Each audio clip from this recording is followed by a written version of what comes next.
I mean, what is the typical progression in the trucking or logistics business? Did you start as a driver and then do you build a fleet and then start your own thing, or how does that all work?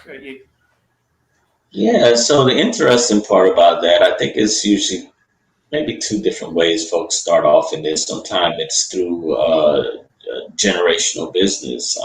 Maybe your, grandfather or father before that started a trucking company, and you just kind of grew into the love of it because that's what you were around so much. The other way may be as a driver, and then you begin to acquire more equipment. And as you acquire more equipment, then you find that you can't handle all that on your own. So you begin to hire a staff, and then you take it up a step further because the whole goal is to increase your trucking capacity, your volume of trucks or your fleet, so that way you can gain more revenue overall.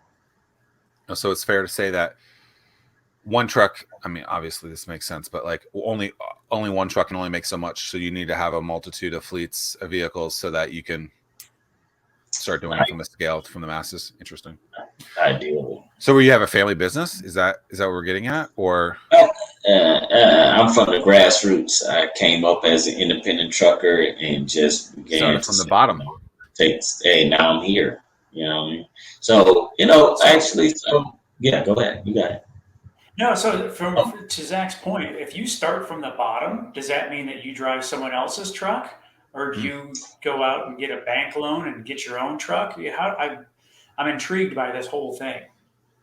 Right. So what I did initially was going out, getting my CDL, and I began as a company driver for a company out here in this area called named D.D. Jones, which is no longer in existence. But I started, taking loads and getting familiar with the truck, getting familiar with the industry, and I call these guys my uncles, but they were some of the older truck drivers that sort of took me underneath their wings, and hey, you need to go out there and get you a truck and start doing it on your own as an independent contractor. And they're like, that's where the money's at, so on and so forth. So I went and searched out, found a truck, got it financed through the trucking dealership that I purchased it at in North Carolina, and I just sort of took it from there, and it eventually spawned into an agency is what I have now. So, Tim, man, I'm still yeah, no, I mean it's just it's fascinating, man. It's just how everything works. I mean, so like with that, I mean, so like do you start with short range and then extend to long range hauling, or is that something that you need to decide early in the process in terms of what type of truck you want to be? yeah, I think that's very important for folks is to decide what your what your capacity is in terms of what do you want to do. Do you want to just stick around town and be home every night? Maybe go out a little regionally, and then we have another category which is OTR or over the road. Those over the road truckers, they're the ones that's hitting all 48 states, and they may get home maybe once or twice a month or 3 times a month, if that. They like to be out there and hitting the road and seeing the country. Some folks, they have families, they have small children, so they want to be home a little more frequently. So they'll choose either local, or regional runs. I remember. Yeah. I remember growing up in Sterling, Virginia. I was trying to remember where this house was. In Sterling, Virginia, Northern Virginia. My next door neighbor was a trucker, and he was like never there. And so I think once he got married and I think he started having kids or something like that, he was maybe around a little bit more, but it was always interesting to kind of see that. I think his name was Eddie. I liked that guy. He was pretty cool. I always threw balls on his roof or something like that, something stupid because I was, like 10 years old and just an idiot. So this last year, it seems like people looked at jobs that, what's the word I want to use? What's something that a person is like essential, like an essential worker, right? And these truck drivers, I think maybe historically had not been referred to as essential workers, but it seemed like the thing that kept people afloat in some of this, sane in some of these cases, is like getting their products from something that they ordered online, right? And so truckers, in many cases, whether it's food, whether it's your Amazon headphones because your dog keeps eating them, whatever it might be, truck drivers, what's the vernacular you want me to use for it? It's just truckers fine? Yeah, that's fine. You're fine. Truckers. Okay. I don't want to be rude or anything. Okay, so truckers, Mhm. are basically becoming this essential thing. I recall in the past a CDL license being something that was time consuming, difficult in some capacity, and all the permits and licenses required with that. Is it still the same? Is it easier? Are you seeing a lot of people getting into it? What's kind of like the landscape of the trucking industry from a personnel perspective these days? So I think getting your CDL is relatively simple. There's a lot of driving schools in the area that you can pursue this as a career. Just to be candid with you all, I feel really concerned about the direction of our industry. Right now, I'm beginning to get this sick feeling in my stomach that trucking may be a dying uh, occupation, and simply for a reason that a lot of younger people, drivers, are not that interested in driving trucks. To be frank with you, I think some of them are more interested in being a TikTok influencer, a YouTube sensation, or maybe a drone operator, or even a gamer. I think those technological paths is what our younger generation is choosing, not to do some of these labor involved occupations. So You grew up wanting to drive, I Tim. think. Well, I was just going to say, I mean, so based on the comment that you started to show up there before, I mean, it's like, man, growing up as a kid, I mean, we had Smokey and the Bandit. You can't watch that movie without being inspired to want to be a truck driver. Yeah, I mean, yeah, like, I don't think And I ever grew up wanting to be a truck driver or anything like that. But I like, as soon as I could get my permit, I wanted it. As soon as I could get my license, I wanted it. And like, driving was always a thing. And so it's interesting that my first job out of school was working in TV news, which I feel like all you do, and I get it, it's a car, or it's an SUV, not a truck. But like, I was driving for a living, putting 20, 30,000 miles on a car, and just like, that's all you do is drive. You drive. And so I enjoy driving. I have no problem with it. It's interesting that the generations, a couple of decades after us, don't really have the same interest. So it'll be interesting to see. I mean, is it self-driving cars, self-driving trucks? Like, where do you see that industry going as we forecast this? And is that something that you foresee Pioneer being on the forefront of, and being able to be a part of, or is it still going to be manned by humans? so it's funny that you mentioned that, Zach. Recently, I think it was this past Sunday or Monday, there was a segment on 60 Minutes where they had a discussion, or it was a topic on autonomous trucks. And, right now there's actually some companies that have trucks on the road experimenting with this new technology.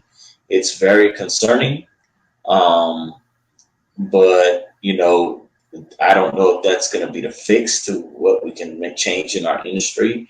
I think the revenue is fairly good in trucking. It's beginning to get better. I'll put it that way. It's just that might impact our business tremendously if that's the route you may have to take. What's It is concerning about concerning. that? Because you can't, because it's whoever can afford those big trucks, or like, where's that be concerning aspect of it? Because it sounds like some people don't want to drive anymore, so you're having that issue anyway. And if there's this autonomous truck, is it just that the big boys can afford as many of them as possible, and you just can't compete with that, or what's the concerning aspect of that? I think it's folks losing those jobs, those drivers who still enjoy driving and want to be behind the wheel. That will cripple our industry, because we're being replaced. It's concerning when you see a 80,000 pounds of equipment running down the highway, and you and your family are riding next to this 18 wheeler where no one's behind the wheel. So um, it it can really be a hazard in a sense that, it just feel, like this is, it just seems so unreal, but it's happening. It's coming to a neighborhood in a warehouse near you, or a highway near you, where you'll be seeing these trucks on the road with, little to, no human interaction. So, if you think those videos with the Tesla drivers laid back sleep going through the highway is concerning, imagine an 18-wheeler that's riding next to you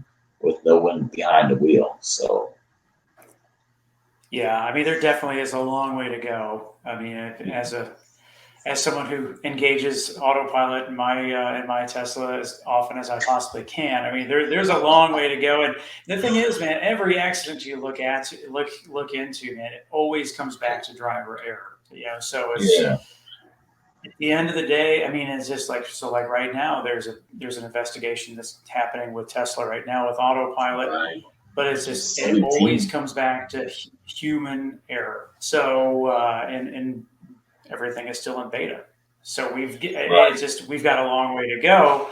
Um, we'll see. I mean, it's going to be really, really interesting how things turn around. I mean, at the same time, though, we saw during the pandemic that, man, our logistics across the whole supply chain across the United States is so fragile. I mean, it's just like one little hiccup, and next thing you know, we're running out of toilet paper, or whatever the case is. I mean, pick something. It's just Yeah, nothing can get to where it needs to go fast enough. So yeah, yeah. Without a truck, yeah, I think folks generally forget about the impact that truckers have on our economy, and just simply to keep this country moving. We are not considered so much kings of the road anymore. I think some folks may feel that we are sometimes a burden, but they have to understand that they may be just on their way to work, but we are already at work when we're in those trucks and we're trying to make our deliveries. And we want folks to give us the courtesy that we used to receive out on the road. Yeah, even with the blowing of the horn, we love to still do that for young kids and folks or whatever. We like to do that as long as we know we're not becoming a distraction for I others used to that do are that around on us. field trips on the Yeah, bus all the time. Go up next to some yeah, guy. Come yeah, yeah. on, man. Come on, man.